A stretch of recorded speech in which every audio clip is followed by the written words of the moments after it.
আসসালামু আলাইকুম। আমি নুরবানু নূর। সবাইকে আন্তরিক শুভেচ্ছা জানিয়ে শুরু করছি জেডএস টেলিভিশনের আজকের সংবাদ। জুলাই গণ অভ্যুত্থানের ধারাবাহিকতায় 5 আগস্ট আওয়ামী ফ্যাসিবাদের পতন ও ছাত্র জনতা বিজয়ের বর্ষপূর্তি পালনে রংপুরের বদরগঞ্জ উপজেলা ও পৌর বিএনপির অঙ্গ সংগঠনের বিজয় মিছিল প্রদর্শিত হয়ে কেন্দ্রীয় শহীদ মিনারে মিলিত হয়।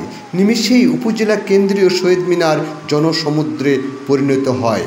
পৌর বিএনপির আহ্বায়ক অধ্যাপক আজিজুল হকের সভাপতিত্বে প্রধান অতিথি হিসেবে বক্তব্য রাখেন উপজেলা বিএনপির আহ্বায়ক সাবেক সংসদ সদস্য অধ্যাপক পরিতোষ চক্রবর্তী। বিশেষ অতিথি হিসাবে বক্তব্য রাখেন রংপুর জেলা বিএনপির নির্বাচনী আহ্বায়ক লিটন পারভেজ। বিজয় মিছিলে উপস্থিত ছিলেন গোপালপুর ইউনিয়ন বিএনপি সহ 10 ইউনিয়নের বিএনপির নেতাকর্মীবৃন্দ।